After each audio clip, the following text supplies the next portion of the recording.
Chapter 1. What is a ghost? Centuries ago, people talked about ghosts, spirits, and spooks, and they still talk about them today. But no one knows exactly what a ghost is.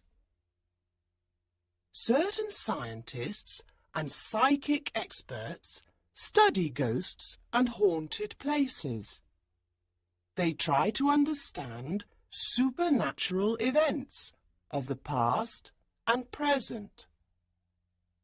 Psychic experts use complex machines to discover ghosts. Others try to photograph ghosts. Sometimes ghosts appear in photographs and no one can explain why. Today, several important universities have a parapsychology department. In these departments, experts study the supernatural and try to find an answer to old questions. So, what is a ghost? The most common explanation is this. Ghosts are spirits of the dead. Their death was a tragic or terrible one. They haunt the place where they died. It can be a house, a castle, a theatre, a forest, a road, or a ship. They cannot rest in peace. Do ghosts really exist? What do you think? Read this book carefully and become a ghost investigator.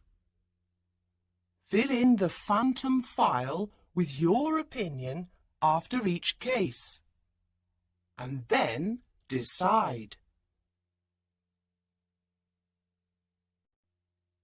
Chapter 2. The Horror of Berkeley Square. There are many ghosts in the City of London. There are haunted houses, theatres, streets, and pubs. One of the most evil ghosts is the one at Berkeley Square. Between 1870 and 1900, no one wanted to live at 50 Berkeley Square. There were footsteps at night and macabre appearances. One particular room in the house was especially dangerous.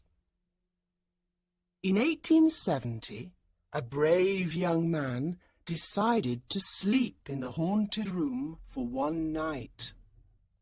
"Ghosts don't scare me," he said. The next morning, he was dead. His body was in the middle of the evil room. A year later, a young girl slept in the haunted room. That night, she saw or heard something horrible. The next morning, she was mad. She could not speak about her horrifying experience to anyone. Lord Lyttelton was an English lord. "I don't believe in ghosts," he told his friends. "I will sleep in that house, and nothing will happen to me." During the night, the people in the next house heard a gunshot. The next morning, Lord Lyttelton was terrified and told them, "Something came into the room from that corner. It was slimy and had an evil smell. I fired my gun at it, and the ghost disappeared. It was horrible. I cannot describe it. That house is haunted by a ghastly spirit." A year later, a maid was cleaning the haunted room. She did not know about the evil ghost. At midnight, horrible cries came from the haunted room. Ah! The people in the house ran upstairs. They found the poor maid on the floor in convulsions.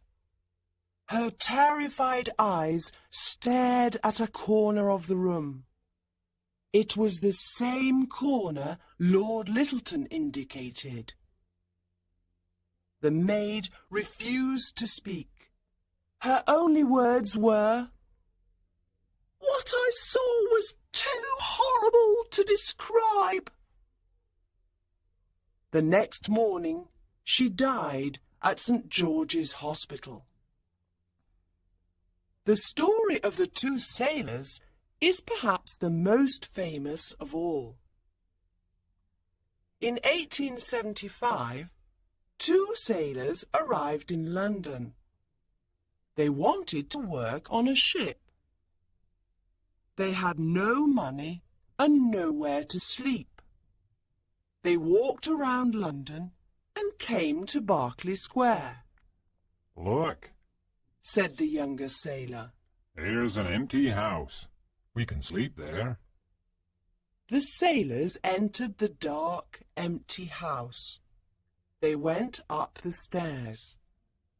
The older sailor said, "This house is cold and dark.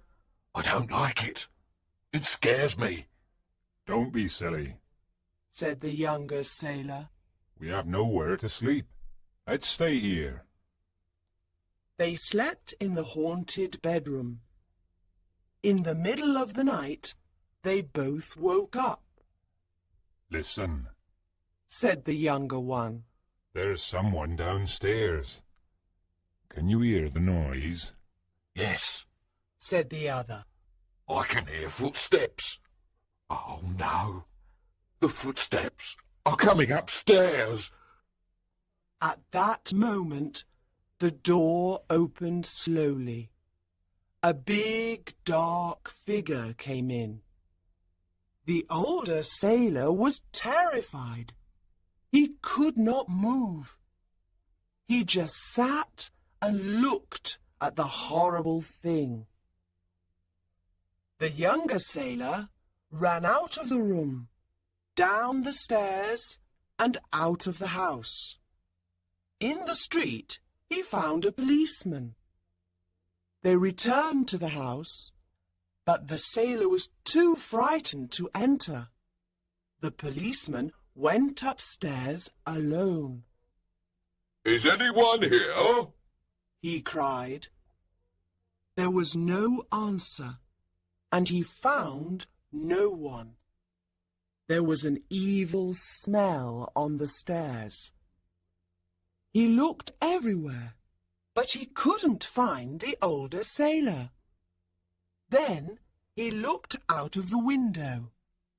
The older sailor was lying in the garden. He was dead. Did something push him out of the window?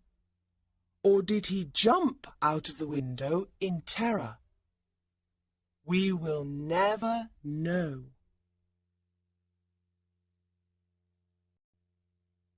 Chapter 3. Glamis Castle and its Ghosts. Scotland is famous for its haunted castles and its ghosts. Glamis Castle has a long history of violent murders and ghosts. It is a big castle with more than 100 rooms and many secret hiding places. The castle also hides terrible secrets. During the Middle Ages, there was a battle near the castle. After the battle, some men came to the castle. They were afraid and in danger. "Excuse us, sir. We are in danger. The enemy is following us. Can we stay at your castle for a few days?" they said. The Earl of Glamis smiled and said, Follow me. You can hide in a secret room. The men were happy and said, Thank you, sir. You are very kind. The Earl of Glamis looked at the men, but did not answer. He took them to a secret room. Enter, and don't make any noise, he said. The men entered. The Earl locked the door and put the key in his pocket. He never opened that door again. Many years later, Lord Strathmore opened that door and fainted. He found a room full of skeletons. Visitors to the castle often hear strange noises in that room. They hear knocks at the door. Perhaps the ghosts of the men want to get out. The Grey Lady is another ghost of Glamis Castle. Lady Janet Glamis lived during the reign of King James V of Scotland. King James was a cruel man and did not like Janet. Lady Janet Douglas Glamis is a witch. She tried to poison me, he said to his court. No, that is not true, cried Lady Janet. I am not a witch.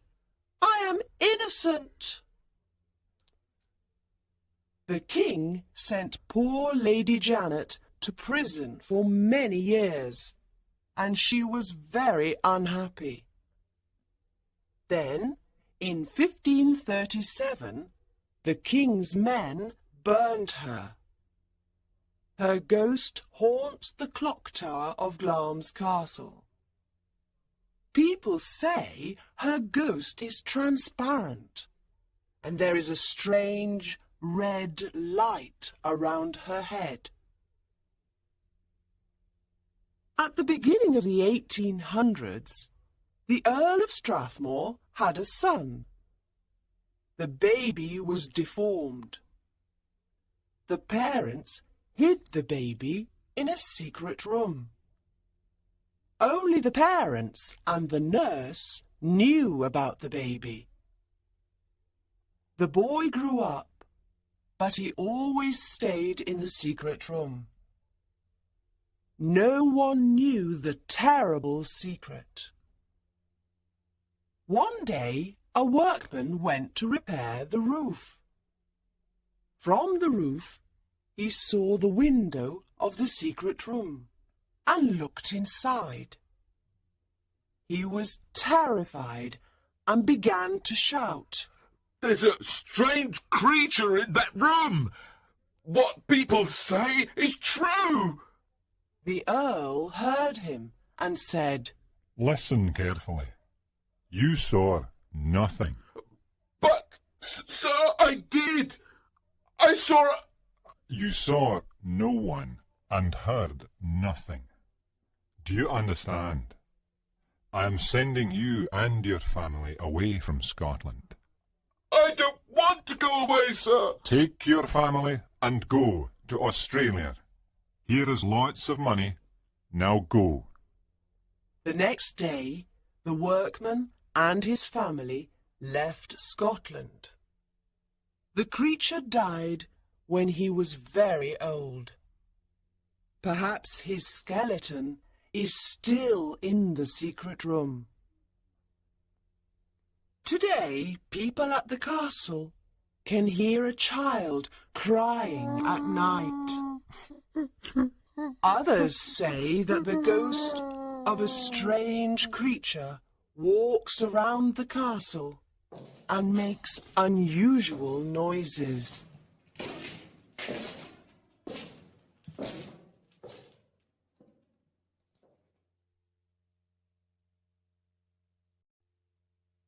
Chapter 4, Borley, a haunted village.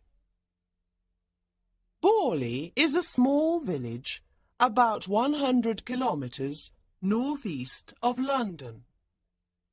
It has a church, a rectory, and a few houses. It also has more ghosts than any other village in England.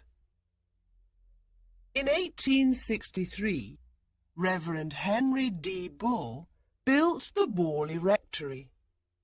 When he died in 1892, his son became minister and lived in the rectory with his wife and daughters. On the 28th of July, 1900, Reverend Bull heard a noise outside the rectory. He opened the door and saw his daughters. They were very frightened. "We saw a ghost!" they cried. "It was a nun, a young nun. She was silent and very sad. She walked in front of us." "Where is the ghost now?" asked Reverend Bull. "She disappeared," said one of the girls. Some people did not believe the girls, but a doctor and a teacher saw the same nun on the same day, the 28th of July, a few years later. On the 28th of July, 1972, a group of scientists saw her too. The nun was not the only ghost of Borley Rectory. There was also a headless man, a phantom coach with 2 horses, and others. Other bizarre happenings at Borley included organ music playing in the empty church, lights that went on and off, furniture that moved, and stones that fell from the sky. Reverend Guy Smith arrived at Borley Rectory in 1928. He and his wife didn't like the noises and the other strange events. "I don't believe in ghosts. It's all a lot of nonsense. But I want to understand what is happening," said Reverend Smith. So he called Harry Price to investigate.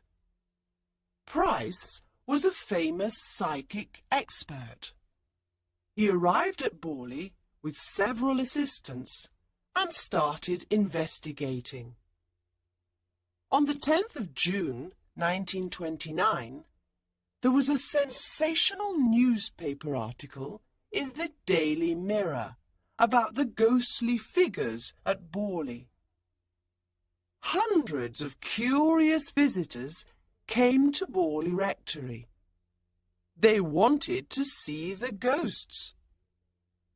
Reverend Smith did not like all these visitors. He soon left. But Harry Price continued investigating. He wrote books about the rectory and its ghosts.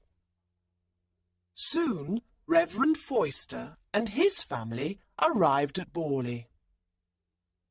He and his family had the same problems as the other reverends. He kept a diary of the bizarre events. During this time, mysterious messages appeared on the walls of the rectory. They were written to the Reverend's wife, Marianne. Who wrote these messages? Was it a ghost? Or was it Mrs. Foyster? After 5 years and about 2,000 ghostly appearances, Reverend Foyster left Borley. He was the last reverend at Borley Rectory. No one wanted to live there. On the 27th of February, 1939, a big fire destroyed the rectory. After the fire, workmen found a woman's skull in the ground and several religious symbols. People said the ghosts moved to the church after the fire. But why is Borley haunted? Why does the nun appear to many people in the village? Who are the other ghosts? A legend says the rectory was built on the ruins of a medieval monastery. Near the monastery there was a convent. A monk fell in love with a young nun at the convent. On the night of the 28th of July, they decided to escape together in a coach. But the nuns of the convent discovered their plan. They were very angry. They shut the young nun in a small room, and she starved to death. The monk was beheaded. During the 1960s, a psychic expert called Geoffrey Croom Hollingsworth was interested in the ghosts of the two princes. Many people saw the two ghosts at the bottom of the stairs, and people still see them now. In 1647, workmen found the skeletons of two children under the stairs. The skeletons were buried immediately. On windy nights, the ghosts of the sad princes still haunt the Tower of London. The Tower is a very spooky place at night.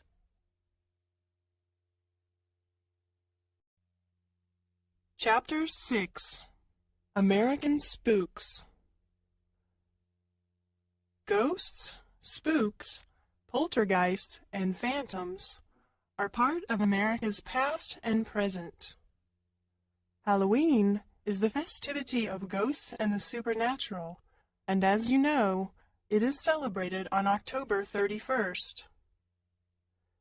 The Winchester Mystery House in San Jose, California, is the spookiest American monument to ghosts. It is a famous tourist attraction, and people say that mysterious spooks live there. Sarah Winchester was part of the rich Winchester family. The family made Winchester rifles in the 1800s. During the 19th century, these rifles killed many people. When Sarah Winchester's husband and baby daughter died, she was very unhappy. Strange things were happening to her. She went to a psychic expert and asked for help. The expert told her, "The spirits of the people killed by a Winchester rifle are angry with you. They want revenge." "What can I do?" Mrs. Winchester asked. The expert answered, "The spirits want you to build a big home for them. You must follow all their instructions. And you cannot rest. You must work 7 days a week." Mrs. Winchester bought a house in the country. For 38 years, she built a home for ghosts. She and the workmen worked 7 days a week. She lived in the haunted house, and every evening she wore a long blue dress and had dinner and secret meetings with the ghosts. They gave her instructions for building the strange house. Every night she slept in a different bedroom. Today, the Winchester Mystery House has 160 rooms and is similar to a maze. There are stairs that go nowhere, doors that open onto walls, and a window in the floor. 13 was a favorite number of the ghosts because there are 13 bathrooms and all the stairs have 13 steps. Nathaniel Hawthorne was born in Salem, Massachusetts in 1804. He was a famous American writer. His grandfather was a judge at the Salem witch hangings. He was very interested in ghosts, evil spirits, and demons. Every evening after work, Hawthorne went to the Athenaeum Library to read the newspaper. Reverend Harris went to the Athenaeum Library too. He was an old minister of the church. Hawthorne saw Reverend Harris every evening for many years, but they were not friends. One evening, a friend of Hawthorne said, Reverend Harris died last week. What? Are you sure? Hawthorne asked. Yes, of course. His friend answered and went away. How is that possible?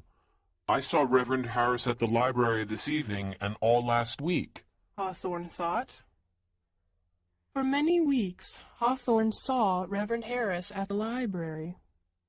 He sat in his usual chair and read the newspaper. But the other people at the library could not see him. Hawthorne said nothing to the others. He was afraid to talk to the ghost. He was also afraid to touch it. After about a month, the ghost started looking at him. Why is Reverend Harris's ghost looking at me? Perhaps he wants to say something, Hawthorne thought. He was confused. He saw the ghost and did not know what to do. One evening he went to the library, and Reverend Harris's chair was empty. Hawthorne never saw the ghost again. For years he thought, why did I see Reverend Harris's ghost? Why didn't the other people see him? Hawthorne thought about Reverend Harris's ghost for a long time, but he was never able to solve the mystery. The White House in Washington, D.C. is also a haunted house. The ghosts of assassinated American presidents haunt it. Abraham Lincoln's ghost is the most famous. Lincoln was President of the United States during the American Civil War. Many Americans loved him, but he had dangerous enemies too. He stopped slavery in America, but the Southern states did not agree with this. On the 5th of April, 1865, Abraham Lincoln had a very bad dream. He was at the White House, and he heard people crying in the next room. He got up and went to the east room. He saw a coffin in the middle of the room. Many people walked by the coffin. Who was inside the coffin? He asked a man. The President of the United States, sir. An assassin killed him. What? Said Lincoln. He looked inside the coffin and saw his own body.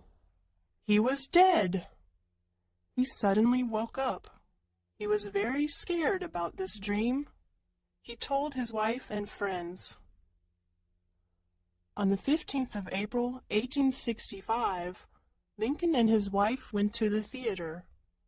He wanted to relax after a long day. At the end of the performance, John Wilkes Booth shot the president in the back of the head. The President of the United States was dead. Was Lincoln's dream a coincidence, or did he have supernatural powers? In the 1920s, President Coolidge's wife saw Lincoln's face at the window of the Oval Office. He was very sad. In the 1930s, Queen Wilhelmina of the Netherlands was a guest at the White House. One evening, she heard a knock at the door. She opened it and saw Lincoln's ghost. He looked at her and then walked away. In the 1980s, President Reagan's daughter saw Lincoln's ghost too. Today, people at the White House still see his ghost in the East Room, in the Oval Office, and in the halls.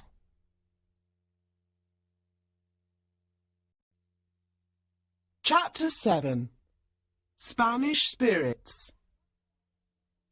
Maria, Juan, and Miguel Pereira lived in the village of Belmez in southern Spain. They were farmers. On the 23rd of August, 1971, Maria Pereira was in the kitchen of her home. Suddenly, she saw an image of a human face on the kitchen floor. She tried to wash the floor, but the face did not go away. It became more visible.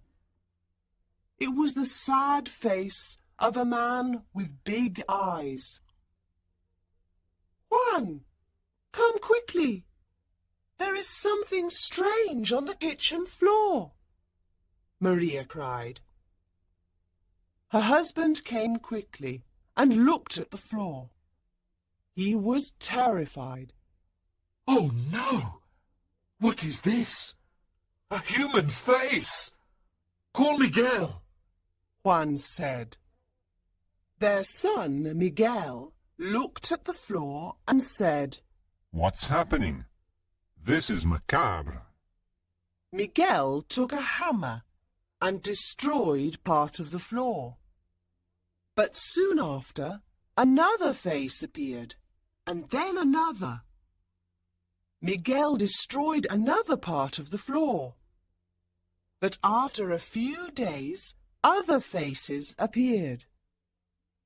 There were faces of men, women, and children of different ages. Sometimes small crosses appeared too. At other times, parts of the body were visible. A woman's hand with a flower. Soon everyone in Belmez knew about the mysterious faces. People came from other parts of Spain to see them. Many psychic experts were interested too. Professor de Argamosa of the University of Madrid started studying the faces. He also studied the chemical composition of the floor, but he found nothing unusual. Professor de Argamosa discovered that in the 17th century the governor of Granada executed 5 people in Belmez. But this was not a complete explanation, because there were more than 5 faces. Workmen started digging under the Pereira's house. They found many skeletons under the kitchen floor. 2 skeletons were headless. Was this an old cemetery? Yes, it was. In the past, there was a cemetery in the same place as the house. Perhaps the faces were the spirits of the dead in that cemetery. Professor de Argamosa heard horrible cries and frightened voices in the Pereira kitchen. He made a recording of the cries and voices. He could also hear words in Spanish. Experts from other countries went to Belmez to study the mysterious faces. The psychic expert, José Martínez Romero, wrote a book about them. But no one has an answer yet.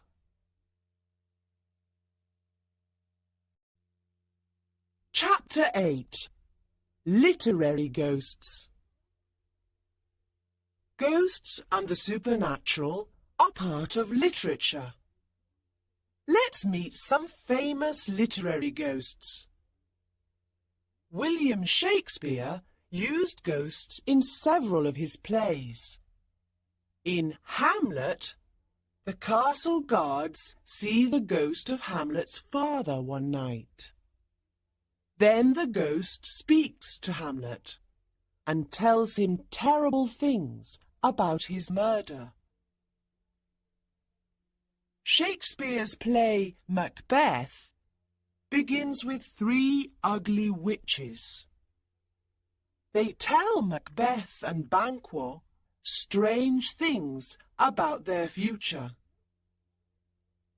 Later on in the play, Banquo's ghost appears at a banquet table and scares Macbeth. In Richard III, the sad ghosts of 2 boy princes appear to King Richard. He murdered them earlier in the play. In Julius Caesar, Caesar's ghost appears to remind Brutus of his crime. The American writers, Nathaniel Hawthorne and Edgar Allan Poe, were very interested in the supernatural and in spirits. Their stories often talk about ghosts, evil spirits, and demons. In Poe's stories, death and the supernatural are often present. In Eleanora, 1842, the ghost of Eleanora returns to give a message to the narrator. In Hawthorne's novel, The House of the Seven Gables, unhappy people and strange spirits live in an evil old house. His short story, Young Goodman Brown, 1846, talks about a young man and his adventure in the forest with witches and the devil. Charles Dickens's A Christmas Carol, 1843, is a complete ghost story with 4 ghosts. Jacob Marley and the ghosts of Christmas Past, Christmas Present, and Christmas Yet to Come.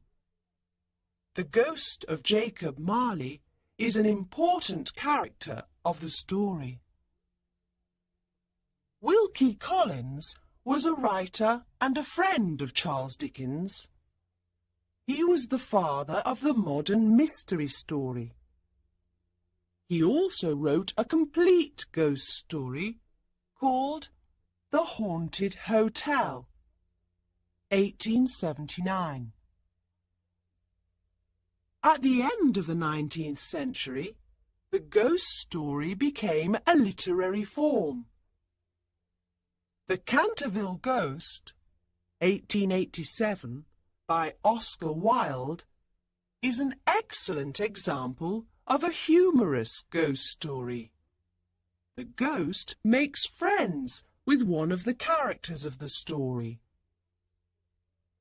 In The Turn of the Screw, 1898, Henry James created a macabre ghost story about 2 evil ghosts and their 2 young victims. A very frightening tale.